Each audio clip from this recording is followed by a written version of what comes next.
SMA Negeri Kapan Kabupaten Timur Tengah Selatan kembali melaksanakan penilaian akhir tahun pelajaran sebagai bentuk kegiatan rutinitas yang dilaksanakan untuk mengevaluasi hasil belajar peserta didik sebagaimana yang telah terlaksana pada tahun-tahun sebelumnya. Berbeda dengan tahun sebelumnya, pelaksanaan penilaian kali ini tidak lagi berbasis pensil kertas, namun dilaksanakan berbasis komputer dan Android. Hal ini dipandang sebagai sebuah langkah maju yang membawa dampak positif di lingkungan sekolah, baik itu dari segi ekonomi maupun pemanfaatan ilmu pengetahuan dan teknologi. Hal senada dilontarkan oleh Kepala SMA Negeri Kapan, Nonsi Sarain SPD saat ditemui di ruang kerjanya. Tentang pelaksanaan ujian akhir semester atau biasanya disebut PAT, kemarin itu banyak sekali hal-hal positif yang kita rasakan ketika pelaksanaan berbasis Android dan komputer. Yang pertama, saya lihat pelaksanaan di ruangan, siswa sangat tertib dan tenang dalam melaksanakan atau mengerjakan soal-soal yang diberikan. Kita lihat dari sisi ekonomi, kita menghemat anggaran, karena kalau kita melaksanakan penilaian berbasis kertas pensil, berarti harus ada fotokopi, dan kita fotokopi itu harus mengeluarkan dana sekitar 18-20 juta untuk dua tingkatan, dalam hal ini kelas 10 dan kelas 11 min kelas 12 itu membutuhkan dana sekitar 18-20 juta.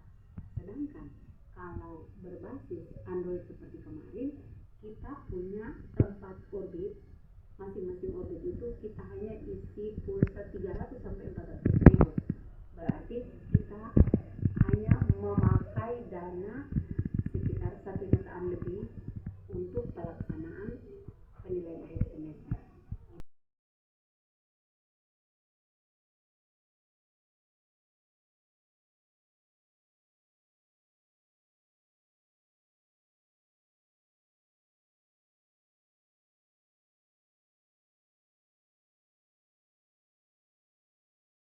Pada kesempatan yang sama, Serain menyatakan bahwa pelaksanaan penilaian berbasis Android dan komputer ini disiapkan secara mandiri oleh guru-guru. Ini sebagai sebuah upaya sekolah untuk memaksimalkan potensi yang dimiliki oleh guru, juga memberdayakan sarana prasarana yang telah disiapkan oleh pemerintah di lingkungan SMA Negeri Kapan, sekaligus melatih dan mendidik peserta didik dalam menggunakan alat komunikasi secara baik dan benar, dengan harapan agar penilaian ini tidak hanya berakhir sampai di sini, tetapi terus dilaksanakan dalam setiap kegiatan penilaian di sekolah dan dikembangkan secara mandiri oleh guru dan peserta didik.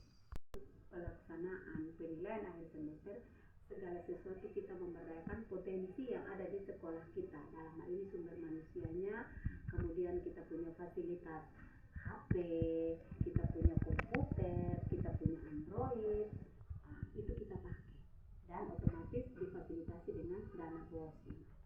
Jadi kita tidak membutuhkan bantuan atau apa-apa dari luar, tapi itu dari kita semua. Harapan saya sebagai seorang pimpinan di lembaga ini, saya selalu berharap bahwa pelaksanaan penilaian seperti ini dia tetap berlanjut, dan tidak hanya di penilaian akhir semester, tapi di penilaian harian dan penilaian tengah semester juga harus diberlakukan, karena dengan demikian guru-guru juga terbantu. Jadi harapan saya ke depan kita lebih tingkatkan lagi. Misalnya kemarin ada kendala-kendala kecil karena kita baru memulai, itu kita benahi untuk semester depan, tahun ajaran 2022-2023 dia lebih baik lagi dari kemarin. Dari Jalan Haumeni nomor 11, saya Yongki Vanoet melaporkan liputan Semankah edisi minggu kedua bulan Juni tahun 2022. Kami akan kembali menghadirkan informasi menarik lainnya, dan tetap di channel YouTube SMA Negeri Kapan bersama seluruh tim redaksi yang bertugas. Kami menyampaikan terima kasih atas perhatian saudara. Sampai bertemu di pekan depan.